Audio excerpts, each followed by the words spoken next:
वक्रतुंड महाकाय, सूर्यकोटि समप्रभा, निर्विघ्नं कुरु मे देवा, सर्वकार्येषु सर्वदा। प्राचीन काल की बात है। एक शांत गांव की कुटिया में एक निर्धन और अंधी बुढ़िया रहती थी।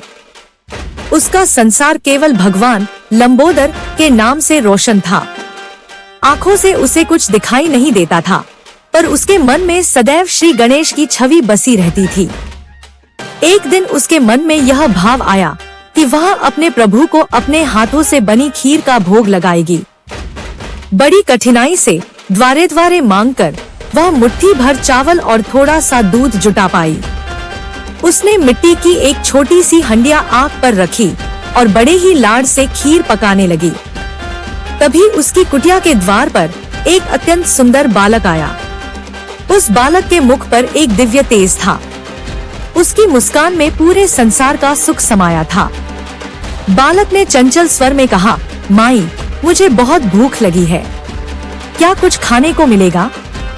बुढ़िया ने ममता भरे स्वर में कहा, बेटा, थोड़ी देर रुक जा, अभी गजानन के लिए खीर पक रही है। पहले उन्हें भोग लगाऊंगी, फिर तुझे भरपेट खिलाऊंगी। बालक ने बालहट करते हुए कहा, नहीं माई, भूख बर्दाश्त नहीं होती, मुझे अभी दो।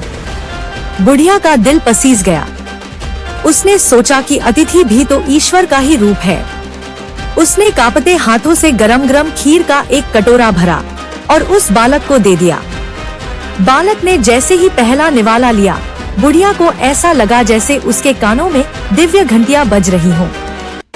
बालक बोला, माई, यह तो अमृत है, पर मेरा पेट नहीं भरा, मुझे और चाहिए।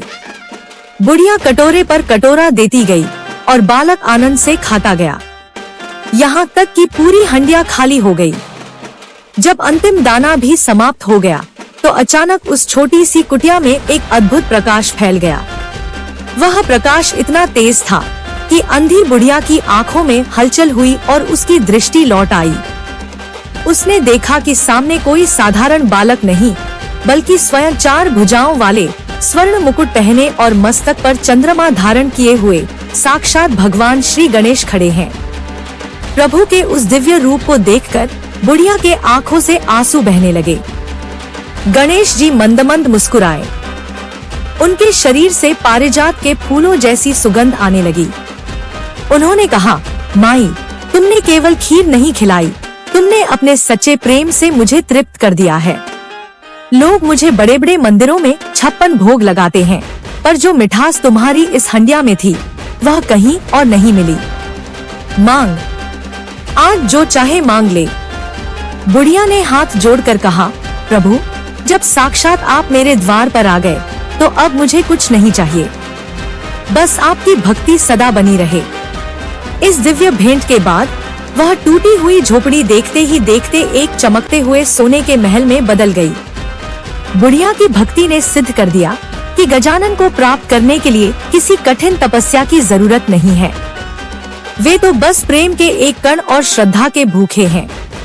आज भी जो भक्त इस गाथा को सुनता है, उसके जीवन के सभी संकट विघ्नहर्ता स्वयं हर लेते हैं। अनंत काल तक गणेश जी का यह मंगलकारी रूप भक्तों के जीवन को सुख और शांति से भरता रहेगा। गणपति बाप्पा मोरया, मंगल मूर्ति मोरया।